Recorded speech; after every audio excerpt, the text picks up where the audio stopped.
and I'm mad they just made me cop out to a bullet, you know what I mean? I want to fight. What's up? I want to fight. So the short dude was like, listen, yo, I don't want to fight, man. I'm having a bad day, blah, blah, blah. I got remanded. He like, so you don't want to fight? If I slap you, you gonna fight hard back? Like the what they do, see me with the crew. I had to get some food. I see you looking like you do. Had to make a move. Still I gotta glue in a Jimmy Choo. Break the rules, nigga not a fool, but I'm in the mood. What's up, y'all? Snake Almighty, aka the Global Dark Skin Ambassador. I got another story for y'all, man. I know my story is about losses and you know, making some of yourself when you come home from jail or prison. I know I got a lot of, you know, like underdog stories where the guy who was thought to lose ends up winning, right? The predator becomes the prey. Well, this ain't that type of story, man. Unfortunately, in this story, the bully wins and he gets to do exactly what he wanted to do. And he was vicious, he was brutal, all the most negative, abusive aspects of a black man, this brother was, and I seen it with my own eyes. My first court date after being arraigned in Rikers Island, okay? So I'm gonna take it back. This is March 2008. I remember, for some reason, my first couple weeks on Rikers Island more than a lot of the other time. I ended up spending a year and a half on Rikers Island before I ended up going up north. But that's besides the story. I remember this one real vividly because it showed me exactly what I was in for. Going into Rikers Island. This was while I was still in Mod 1. Yes, I believe Mod 1 in 2008 was the intake house. You know, where all new dudes would stay in Mod 1 for like 5 to 7 days and then they'll move you to your real like permanent house. Or at least until you end up hurting somebody and getting kicked out or getting, you know what I'm saying, your ass whooped and then still getting moved somewhere else. You know what I'm saying? But I could just remember the energy in there, like I was kind of comfortable being in Mall 1, you know what I'm saying? Because one, I had my co-defendant who was debonair, smooth killer. So, you know, we was holding it down. My co-defendant for my first charge when I went to juvie, Sean, AKA Diddy, out there in B-More somewhere. If you ever see this, bro, peace. He was already on the island for quite some time and told me how it goes. So I was kind of feeling comfortable and I just wasn't exposed to the violence or the real oppression yet, you know? Like I watched other brand new dudes, some who've been there before, mostly dudes who ain't been there before, already start to be extorted for the sneakers they got on their feet, like Jordans and stuff like that, or like their jeans, giving people their jeans and having to put sweatpants on. Mind you, this is all happening within a couple days of me first getting to Rikers Island, you know? I'm watching dudes getting extorted for their PIN numbers, like all type of wild stuff, you know? Getting slapped. Like, you never see so many dudes get slapped and not do nothing than when you go to C-74 Rikers Island, adolescent side. Like, dudes was getting earth, wind, and fire slapped out of them, you know what I'm saying? Like it was bad, you know what I mean? But anyways, I felt comfortable because not only that, the dude Boogie, who's from my block, I seen him there. And we was all basically under the impression that we'd be moved at the same time anyway, we just gonna live down. But before I got moved to 5 Main, I had a court date. I kind of was expecting to go home. It didn't really register to me yet that I really like had a dollar bill and I was already on probation and there's no way I was gonna go home without doing the bid first, which I ended up doing, but I was still in denial at the time. So I go to court. Takes all day for me to get seen. Just like everyone else who goes to court, you go, you probably don't say nothing. Lawyer says a couple things. You in and out 2 to 5 minutes. So I get remanded. I got an attitude. I go back to the holding cell. I'm chilling. Now, there's another dude that goes to court. He had just got to Rikers Island the same day as me. You know what I'm saying? He there. This is the short dude with hair. His name was Violent something, but he was short. He was a short, brown-skinned dude, right? Long hair, right? Then there's a couple other dudes. Couple more dudes was out in the town and got remanded. Couple of dudes who was in the bookings and they got arraigned, remanded, and now they're going back. And then in walks a dude who you can already tell was very familiar with the island, being that he was real damn loud, and you could hear him coming to the cell, running his mouth, all of that. All of that, you know what I'm saying? Basically what he's saying is, oh, little bullet, I'm good, I'm tight though, but I'll take that little bullet, some light to a real blood, some light, right? So the COs tell him like, yo, listen, shut up before we beat you up in here and we separate you. Shut up, you know what I'm saying? Before you be on the last bus to go back to the island, you know what I'm saying? He stopped being quiet a little bit, just until he got in the cell.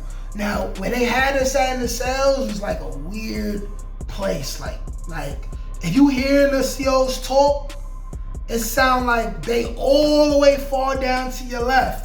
But then if you look, cause you can't stick your head out the gate, but if you try to look to the right, it's a whole wall right here, and then it's like another corridor going down that way, you know what I'm saying? Like an elbow, right? But basically, we was not that close to the police. So this dude immediately walks in here, and he just sizing all of us up, right? So he looking at all of us. He ends up looking at me. I look him right in his face, and I had like an attitude, because I just got remanded. I wanted to go home, you know what I'm saying? Like I just seen my brother, my moms, and my stepfather in court, you know what I'm saying? Like I thought I was gonna get released, but I'm mad. I look at him right in his face. He like, I could tell you got remanded, nigga. He like, yo, where you from? I'm like, yo, Cortland, man, 161. You feel me? He like, oh, I know a couple real rights from over there. And he just goes down the list. Let me see, it's probably, including me and the known blood dude, the bully, right? There's probably 5 other dudes, so it's like a total of 7 of us. All different sizes. None of us was this dude was the biggest dude in the cell. After him, I was like the closest dude that was at his size, but I wasn't big like I am now. I had to have been like 150, 160 at the time. Dude was probably like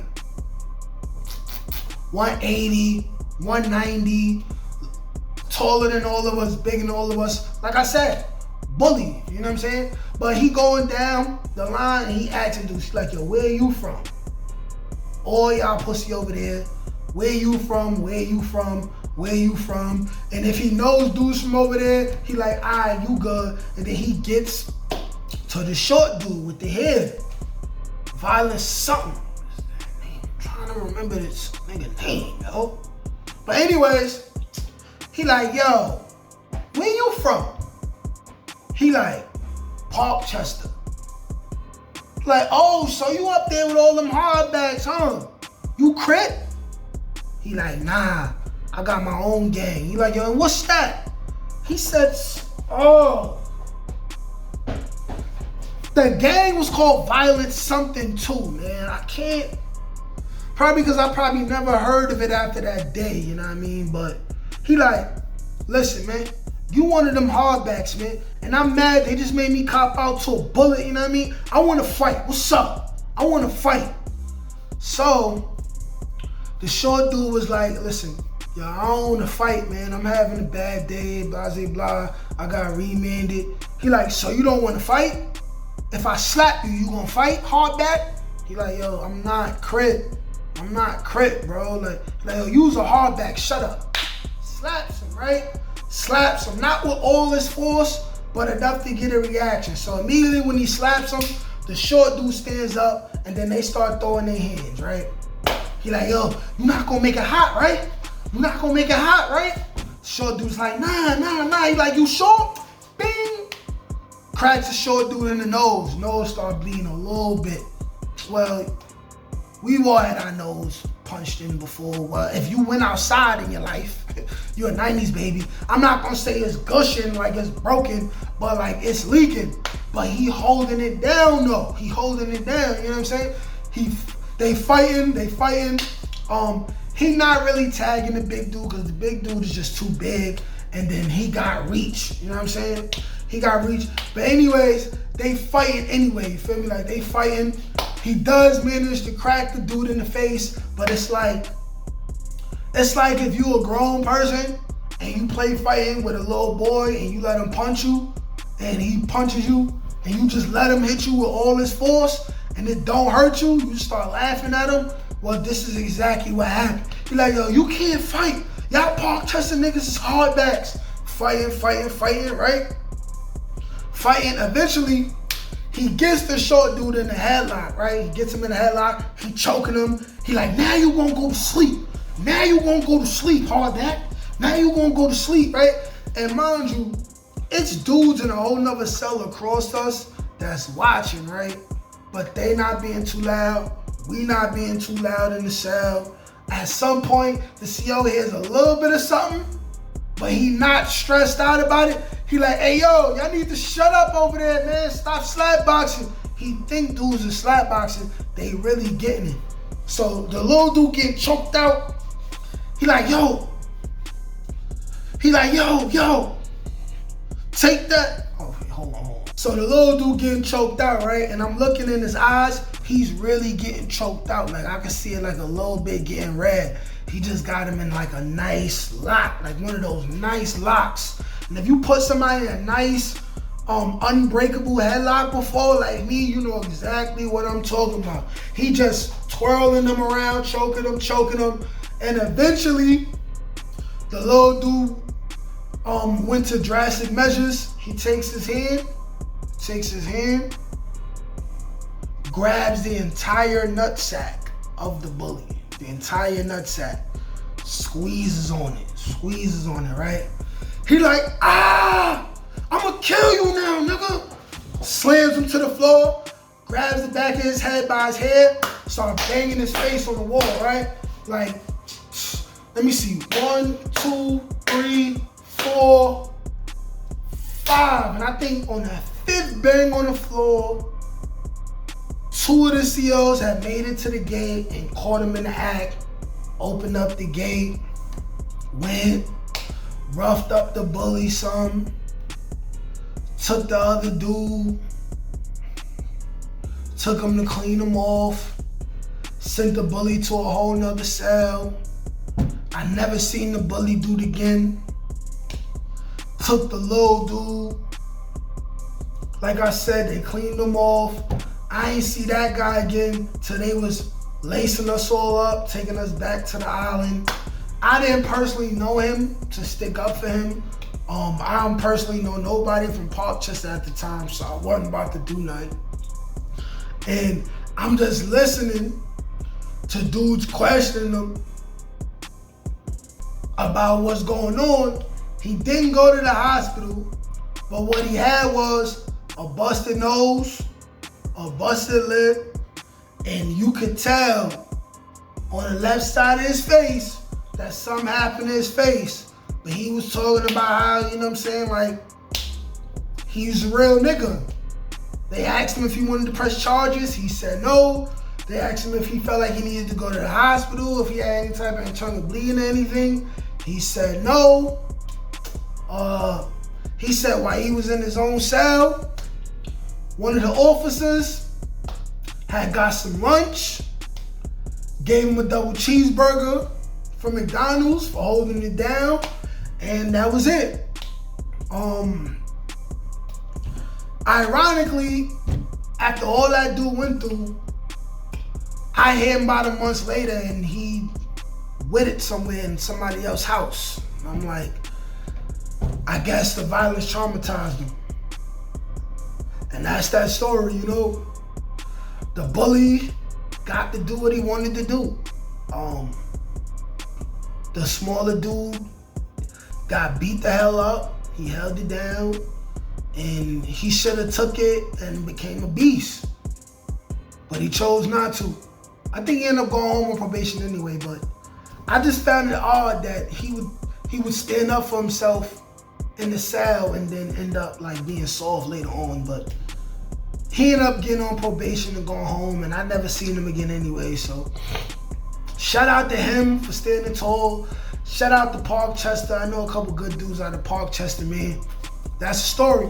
Like, share, comment, subscribe. Peace.